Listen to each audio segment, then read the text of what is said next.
I've been at George Washington for 5 years, and I teach different grade levels. Right now I'm teaching first and second. And about what I love about George Washington is that we have a great staff and a great community of teachers that work together, and Mr. Elmer always puts on wonderful things for us to do on Spirit Day, and we always have a lot of fun together. I think she's a phenomenal teacher because she's very enthusiastic, very motivating. So we met at the new teacher orientation, and in fact our classrooms were directly across the hall from each other. So whenever we'd be staying at work late or just working on our lesson plans, we always call through the hallway, "Hey, how you doing?" I may teach the same grade levels over and over again. I may teach different grade levels different years, but I always make sure that I change it up for myself so that I can have more fun, because I know if I'm having fun, the kids are going to pick up on that too and have fun. I think it's because she's also very clear in her objectives. The kids know the expectations. Sometimes teaches multiple grade levels in a classroom, and I think that's very hard, and she does it with such grace, and she's so good at it. I think that's what makes Rachel so successful, is that she knows that part of being a great teacher is making school really fun and exciting. Miss Bradley is great because she teaches us fun science. She loves science, and she always finds a way to make her lessons engaging and authentic. Sometimes I'll see her walking into the building with a bag full of items from Stop and Shop. She could have oranges one day or pumpkins, because she might be dissecting a pumpkin, taking out its parts and talking about it. I had that one teacher that you love so much. I had the science teacher who had this amazing science lab with a saltwater tank and a freshwater tank, and we took care of the starfish and the sponges, and we had a ferret named Bob in the class, and she was just like an amazing teacher that had us doing all this crazy stuff, and it was like the best day if you were the science monitor. So I always wanted to be like her as a little girl. We work a lot together because we share our kids. Everyone who's in her class is basically in one of my classes as well. So we work very closely together on their goals, what she's looking for them to achieve or accomplish in certain content areas. She's really big on movement in the classroom, so you'll see her and her students participating in a bunch of different activities that get kids out of their seats and moving every day. And I think that helps students academically. It also helps them form bonds with one another. 4! Because! Big one! 7! So when I notice that the kids are having a lot of fun, we do a lot more learning. We do a lot of dancing, we do a lot of Zumba.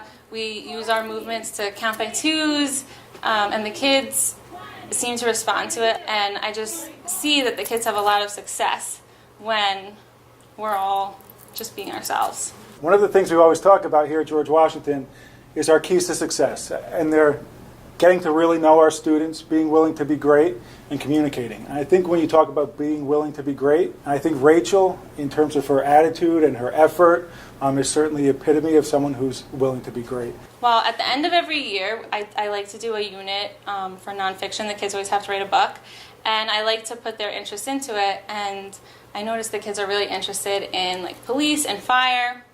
So I actually have a couple of friends that are firefighters and police officers. So they come to the school and they bring the trucks. They brought the rescue truck one year. They brought the fire engine one year. And actually last year when the fire engine came, we got to spray the fire hose.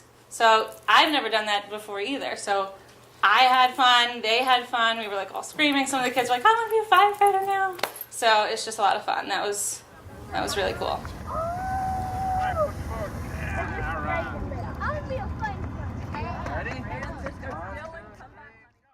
One of the games that I like to play with my students is called Trashketball, and they have so much fun with this. We actually just tried it for the first time a couple weeks ago, and what you do is you put note cards all around the room and a trash can in the center of the room, and they have bean bags, and they have to stand on the note card and toss the bean bags and try to get it into the hoop or the net or the trash can, and they think it's so funny, and you put content on the card, so when they have to get it in, and then they can collect that card, and you can put whatever content you want. If you're doing science, if you're doing reading, we're actually going to do it with character traits, with all the characters that we've been studying.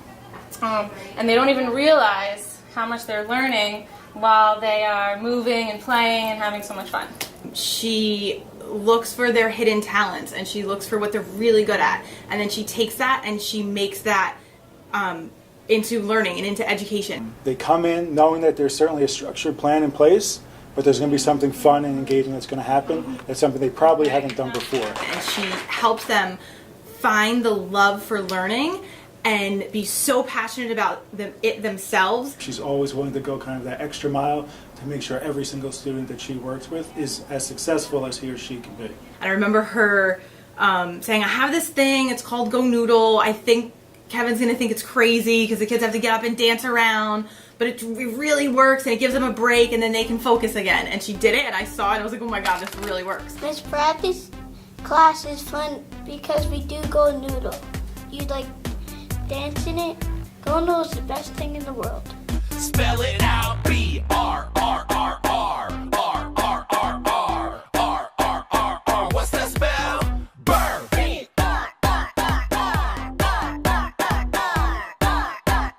What's that spell? For Halloween one year, we dressed up as M&Ms. There was like a team of us, and we were all the colors of the M&Ms. So that was pretty funny. That's just kind of what we do at GW. We're like a big family. The few times that I've been in the classroom, I've been quite impressed how she's so knowledgeable with the behaviors that go on in that classroom. I always feel comfortable to ask her questions, and I feel like that stands the same for anybody in the building. She's going to give another teacher an idea, whether it's a third grade teacher or a kindergarten teacher. I think Rachel, in terms of that peer coaching piece, has done such an excellent job being a support for her colleagues, but also being so receptive to trying new things that she's learned in other classrooms as well. The kids don't even know how strict she is because she's amazing at that job that she does. Rachel has a way of finding the passion in a student that others might find difficult to find. Miss Bradley will win an award, the best teacher in the world. If anybody has a concern in regards to differentiating in the classroom, I feel like Rachel is our go-to girl here at the school. She's natural at what she does. Even for such a young teacher, she seems like she's been teaching for 20 years. Miss Bradley, she gets an award for being the greatest teacher she can be. Rachel works with students who really face some significant challenges, and Rachel's willing to do whatever it takes to make sure that these students succeed. She just has this inner passion in her that she looks for in the students, and she finds it with them and she helps them grow themselves. I wanted a job where I could be doing different things every day, year to year, change it up, learn new things. I'm not the type of person that likes to sit and do the same thing every single day. Would you like to do that? Yes.